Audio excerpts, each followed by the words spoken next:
Welcome to Behavioral Grooves. My name is Kurt Nelson. And I'm Tim Houlihan, and this is the podcast where we discuss why we do what we do. Sometimes. But not today. Not today. We're going to talk about your favorite, or one of your favorite topics. Musique.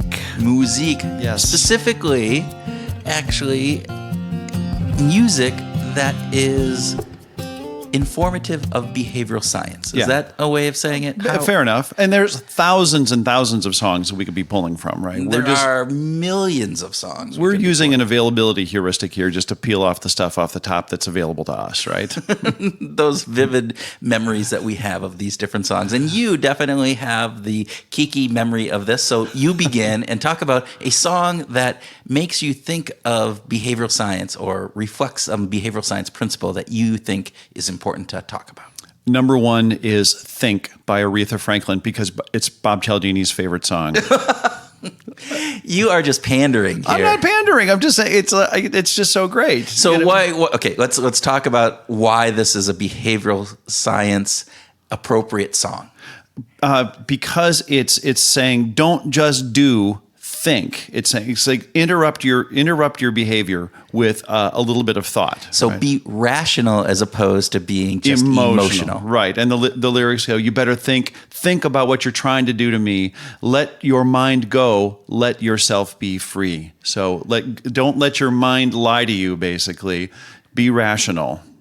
Interesting, but it's saying be free, which would... Because it rhymes with me. I'm a songwriter. I can see through this shit. It wasn't some really deep, reflective component of her thoughts on behavioral impacts of thinking versus emotional responses? I think she was like 19 years old and she was just channeling, how can I write a pop song? Okay, well, that's good. Yeah. But it has some meaning when we can then take it and run with it. All right. It does. Okay, what's your number one? I don't have a number one. I'm not that kind of person on those kind of things. However, James Heyman, very first guest that we ever had. Oh, now you're pandering now. I'm pandering to James Heyman. He talked about Linkin Park and the song Numb. Yeah. And in that, the lyrics that are going on is, I'm becoming this. All I want to do is to be more like me and to be less like you. And of what you want me to be, too. Yeah. So it's the song that is reflective of this component who this person is trying to find out who they are and themselves. And they want to be themselves and have their own self-identity, their own self-schemas, as opposed to trying to pander to somebody else and to make themselves who they are just to match what somebody else is expecting of them. So the flip side of that is Cheap Trick's Surrender. Surrender. Yeah. That's a great one. They got the double guitar thing, right? Rick Nielsen, exactly. Yeah. Exactly. I have a great story about meeting Rick Nielsen at a barbecue spot, but we won't go into that right now. Oh, what a tease. You are a tease. This is for another occasion. But surrender is surrender, but don't give yourself away. In other words, make sure that you're splitting what you say and what you do. You know, it's sort of emphasizing this say-do gap, this idea of I'm going to be one thing in one situation and then socially I'm going to be something else somewhere else. I'm going to let me be me in other social situations. Interesting. Yeah. Okay, what else you got? I got nothing. Oh man. Okay, so I got two more. Okay. Well, this is why we are a pair. I provide 1/5 of all of the intellectual knowledge and content of the show. But hey, Okay, so I would like to share Joan Jett's Bad Reputation. Okay. So so the lyric is, I don't give a damn about my reputation. You're living in the past. It's a new generation.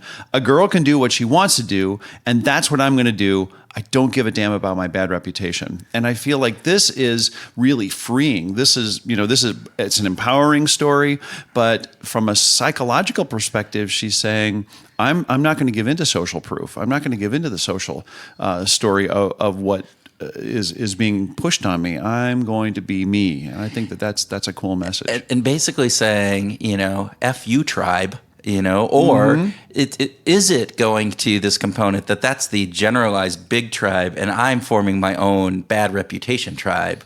over here. Right, And right. signaling to those people that I don't care about what the mainstream thinks. So thus, I am this outcast, and you can join me in my outcast tribe. That's right. It is outcast tribe, isn't it? Yeah. Okay. And then the last one.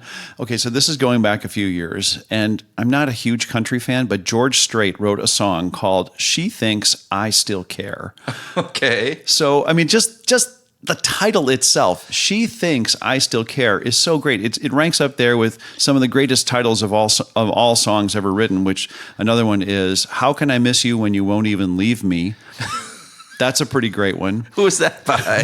That's another country song. But when George Strait wrote "She Thinks I Still Care," actually, and he wrote it with I think it was Steve Duffy and Dickie Lee Lipscomb, but. The lyrics go, just because I asked a friend about her, just because I spoke her name somewhere, just because I rang her number by mistake today, she thinks I still care. And this is like behavior is totally belying his actual intentions or how he's trying to live. He's trying to be aloof and no, that's just not me. But he's doing all these things behaviorally that put him back into the romance. Yeah, it makes perfect. There's some cognitive dissonance there, right? Totally. He's having this motivated reasoning, saying, "I'm doing these things, but it's not because I care. It's because it was an accident. It was an accident. Called her up. Yeah, really. Yeah." But underlying all of that, he really might still care. Is that what you're saying? I think he might. You're saying that the behavior is more prescriptive or descriptive of his real intentions than what he's saying with his words. Of course, actions speak louder than words. All right. Yeah, absolutely. This was a little quickie, and we hope you enjoyed it. And if you didn't, well, you know what? There's another one next week. There's another one next week. And it didn't take that much of your time. So if you did like it, please leave us a great review. We appreciate those. And with that, thank you.